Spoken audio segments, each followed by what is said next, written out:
limited resources. Do you think the model worked well here?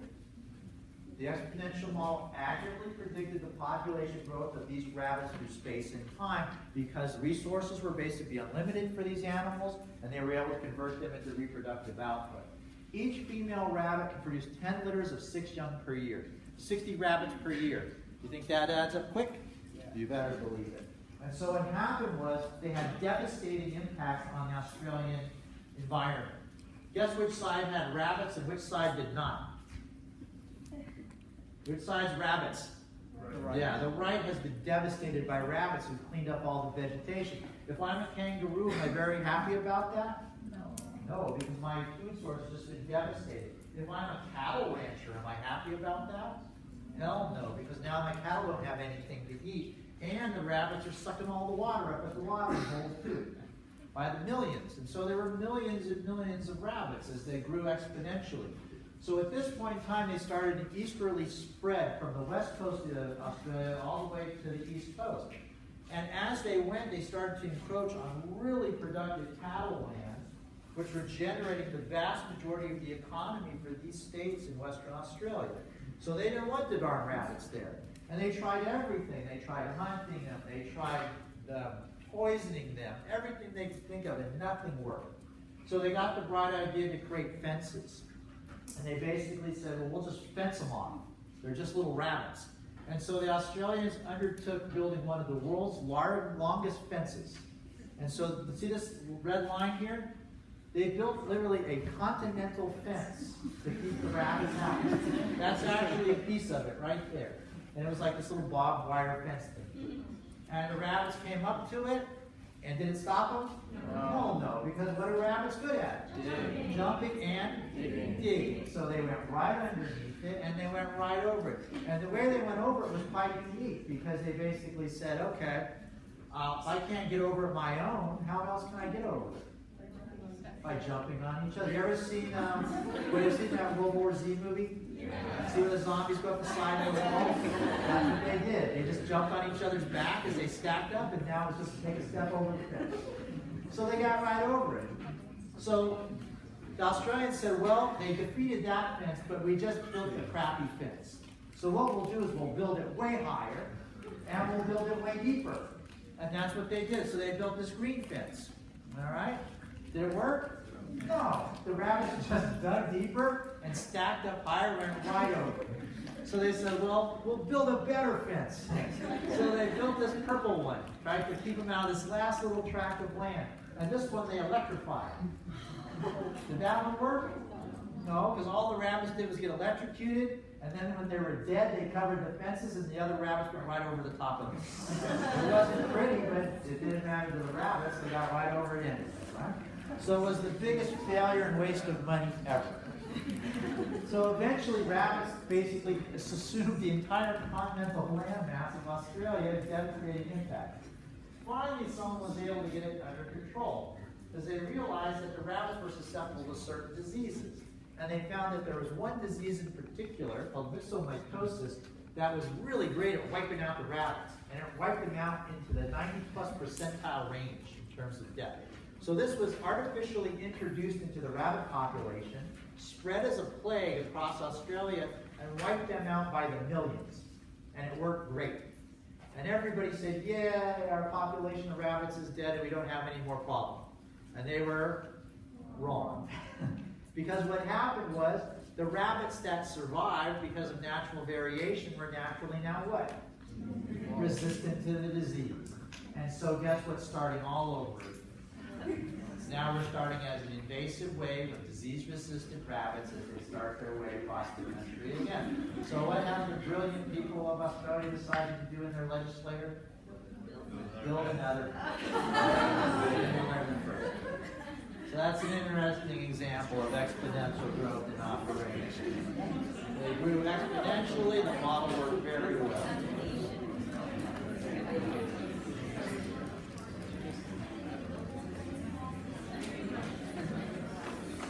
All right. So that's exponential growth. What's the problem with exponential growth? It's not realistic. It's not very realistic. Does it occur? Yeah. Absolutely. But it's not the norm. It's very rare that you see unlimited resources for an extended period of time on this planet. Do they occur? Sure. But usually they're of short duration, and they don't last. The norm typically is resources are limiting in time or space. So we need a more realistic approach to deal with population growth than that exponential model. So no natural populations can maintain exponential growth indefinitely because you run out of resources. And then what happens is you typically fluctuate. Natural populations have a tendency to fluctuate around stable norms.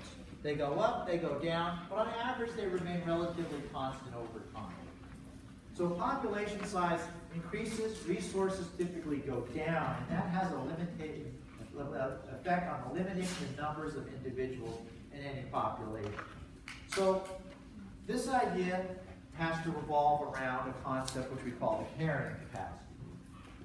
So any environment has a limit on the number of individuals it can support based on the resources that are there. What's the carrying capacity of this room? About 300 based on what? Seats. The number of seats that are in the room. So every environment has a limitation on the number of individuals it can support. And that's referred to as the carrying capacity, denoted symbolically as K. Now, the interesting thing about K is it is not stable in space and time, and it is definitely flexible. So carrying capacity varies in space and time. Here's a nice example. The left and the middle image are of the same exact habitat, but they vary seasonally.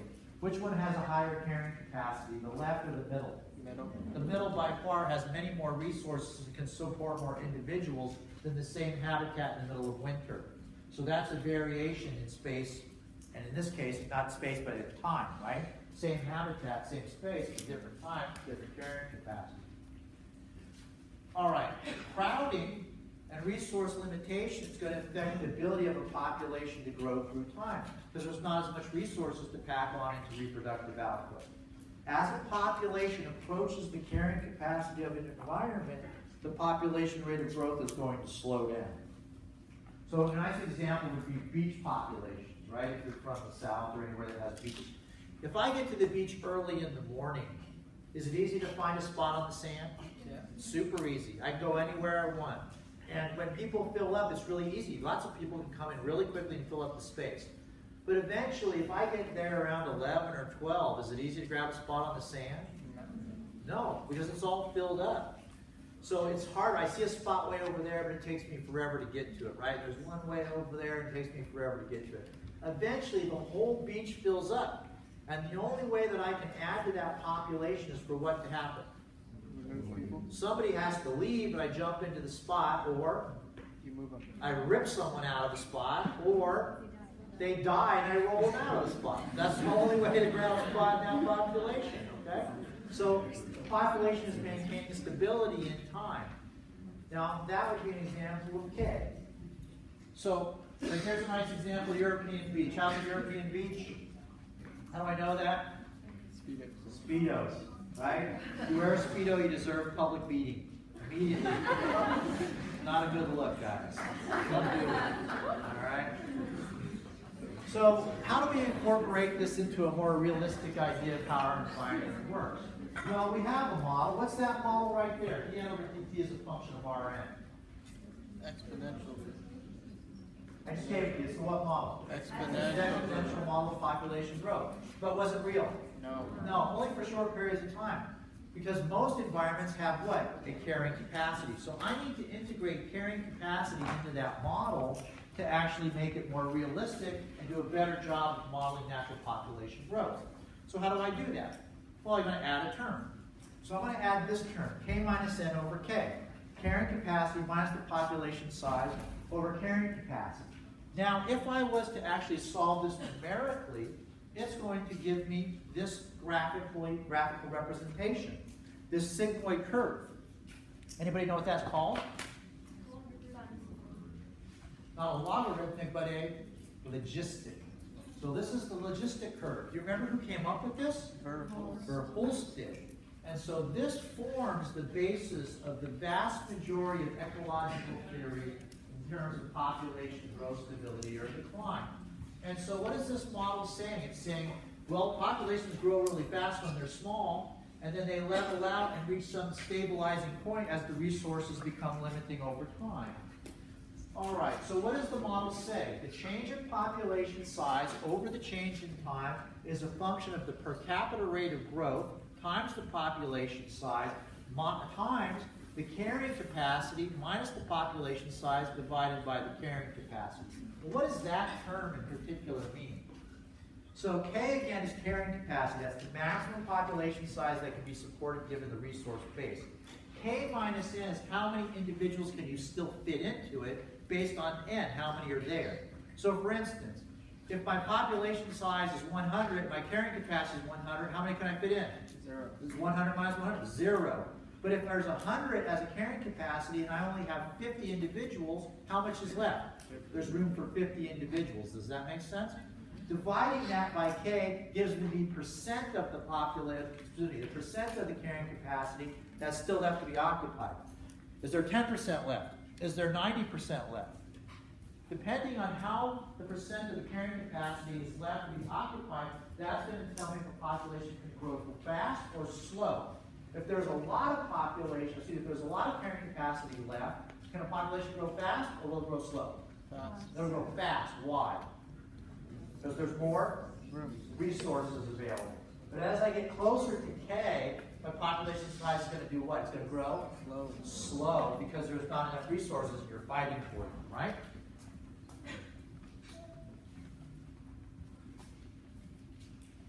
Okay, so let's look at those dynamics again and let's rephrase. So when the population size again is low, your rate of growth is going to be fast and you're going to increase in population size. But as you near that carrying capacity, you will grow at a slower rate because the resources limit your growth. You can't pack it on and turn it into reproductive output because there's just not enough of it. So here's a nice example. If I start off with my per capita rate of growth at 3% again, this is how carrying capacity and the number of individuals that are currently there can impact your growth. So R is 0.03, 3% growth. Your carrying capacity is 1,000 individuals, but I have starting values of either 500 or starting values of either 900 in terms of how many individuals there are in that population. If N is 500, my population growth is going to be 7.5 new recruits per unit time step. It grows pretty quick. But if I'm at N of 900, am I closer or further away from the carrying capacity? Closer. I'm closer to it. If that's the case, I will only add 2.7 new recruits per unit time. Is it growing faster or slower? A lot slower. All right? So that's the basic idea of it. All right. So that's our model. What should our next question be? Does it work? So in order to understand whether it works, we have to understand how to use it. So let's do a practice problem in terms of its utilization. So you're on an island.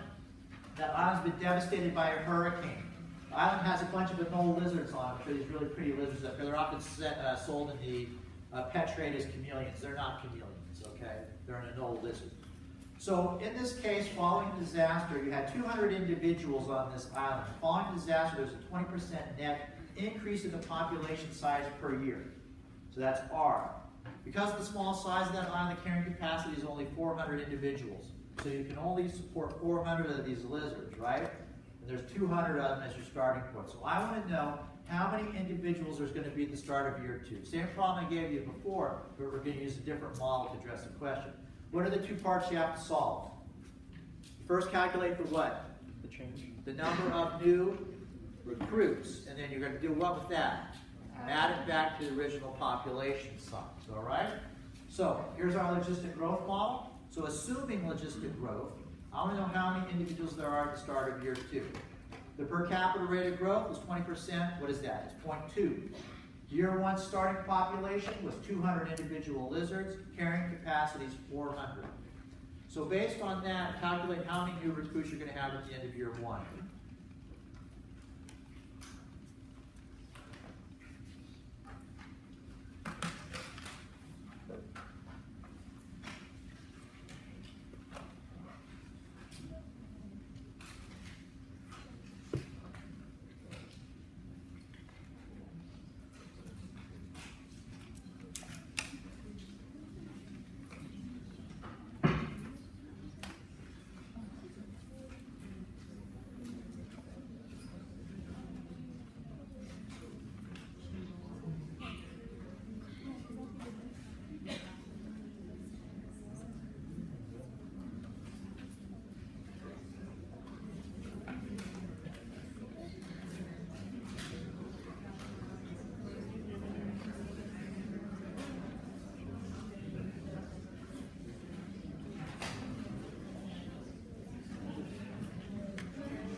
go to a minute 30.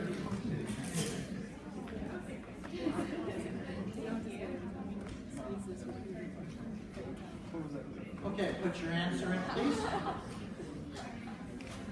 Stop the poll. There you go. Very nice. So that's a nice tight consensus, 97% on B. And let's see if B is the case, which it is. So again, at this point we're just plugging in our values, right? R was what? It was 0.2. N was 200 times carrying capacity, which was what? 400 minus N, which is 200 over 400. If you do those basic mathematics, you get 20 individuals. Now you can answer my original question. So based on that, what's the total population size at the start of year 2? Go ahead and put your answer in. Take about 30 seconds to do that. It's an easy one.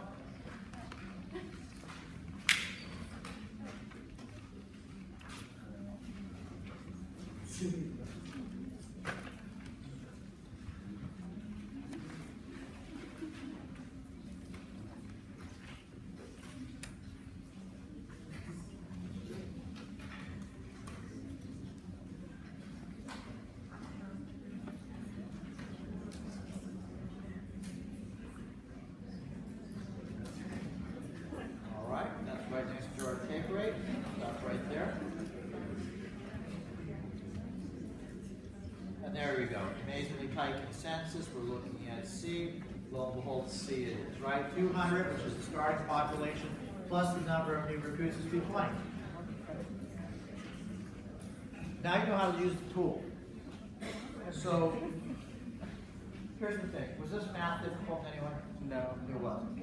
It's just rudimentary addition, subtraction, division, multiplication. Just getting the order of operations is all it takes to do it. Notice one thing, however. We added some extra terms, and what happened to the length of time it took to calculate? Did it stay the same, go up from the exponential? It went up. Went up. So every time I give you a model, it's going to increase in complexity. The math isn't going to get any harder, but it just takes longer to do the computation, so you have to be aware of that. I'm going to give you 7 basic models throughout the duration of the next couple weeks here, right? And those 7 models are going to form the basis of kind of the rudimentary ground floor of ecological theory. If you know those 7 models, you basically know 90% of ecology. And you're in a great position to go on to upper division. So how do I recommend you study this? I'm not going to give you a cheat sheet or anything. You need to know these equations. They're simple equations. And the nice part about them is, why are they so simple? Because they build on top of each other. So if I get rid of k minus n over k, what am I looking at? Exponential model. The next model I give you is just going to add some more stuff to what I've already given here in the logistic model. So if you start from the base and you work your way up, you're going to know them easily. So how do I recommend you study for that? Create an equation sheet. And start at the top with the models that I've given you. Start with an exponential model. Write it out, define the terms, assumptions, and predictions. Okay? Logistic model, do it right below. Write it out, define the terms, assumptions, and predictions. And every time I give you a model, put it down on that piece of paper. By the time you get done with it, there's your study sheet. You're going to have it. You're going to be really well versed for an examination. It makes life easy. Okay? All right. So we now know how to utilize this particular tool for examining the dynamics of populations, and we hope it's more realistic. Well, is it? So now we go test it. And we want to know, how well does the logistic model fit the growth of natural populations? Well, for some things it fits really well.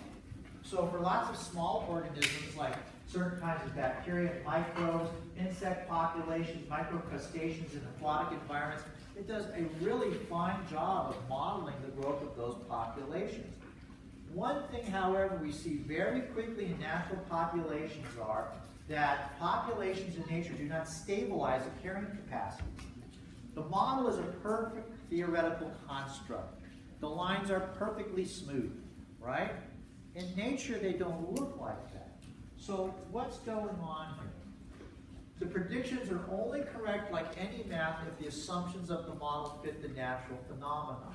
So what does this model predict? The environment is constant. There aren't any predators in it. There's no competition from other species. How realistic is that? not very. Does it happen? It does, but it's not the norm, okay? It's not the norm. So let's talk about why that logistic model then fails for many type of populations. Often it's a nice approximation, but it's rarely that perfectly smooth fit, okay? So here's a couple of reasons why it fails. The first assumption of the model is each individual added to that population has the same negative effect on population growth. I'll throw a question out there for you. Does this model incorporate competition? No. Think about it. It does. What kind of competition?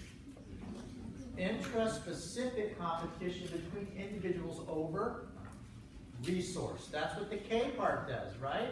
By setting a carrying capacity, you're instantly saying there's a limitation on growth because every individual added has a negative impact on the population growth. What does it do? It slows it down, right?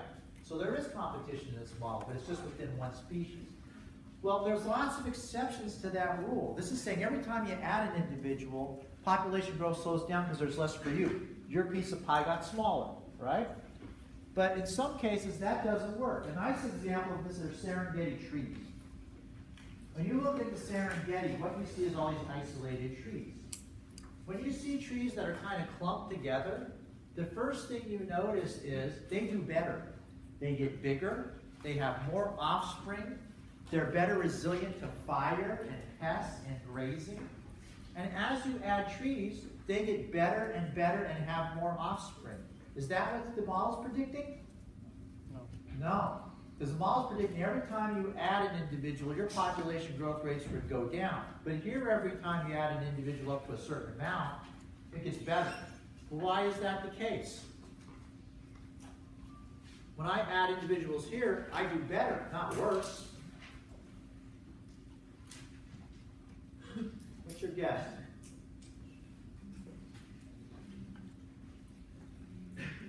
Well, when I add more trees together, is the Serengeti a nice place to live? I guess it depends on your viewpoint, but it's hot as hell a lot of the season. And so for trees, that's problematic. Why? No water. There's no water, you dry out. And if you're drying out, you're not having reproductive output. But if I put multiple trees together, what do they do to the soil? Shade it. They shade it. And that means that water sticks around longer. It's cooler underneath. Also, if you have more trees, they shed all their berries and their seeds and their bark, and that gets down to the soil and becomes what? Fertilizer. Fertilizer. Also, multiple trees together draw animals who want to get out of the sun. And when they sit underneath you, what do? Poop. They pee and they poop. And what does that give you? Fertilizer. Nutrients and fertilizer. And you do better and better. Now, this works up to a certain point, and then it falls apart completely. Because if you get too many trees, now what happens? Competition. They compete for all those resources and they drive their population numbers down. This is not a clean match, all right? So it doesn't work here. It doesn't work for some bird species as well. So those are flamingos. Flamingos are really crazy in the way that they reproduce. So you see them reproducing in the Great African Rift Lakes naturally. And they reproduce in flocks up to 250,000 birds at a time, 250,000 birds. Here's the interesting thing. The more birds you lump together, the higher their reproductive success is. Does the model predict that? No. The model predicts exactly the opposite. If you have few birds, your reproductive success is nothing. If you had 250,000, your reproductive success is really high. So how do they do this? Well, they can get together in these numbers because at certain times of the year in the Great African Rift Lakes, there's these massive algae blooms which are followed by massive zooplankton blooms which then give a subsistence food source for all these birds at one time and their offspring. Now, here's the thing. When they fledge birds,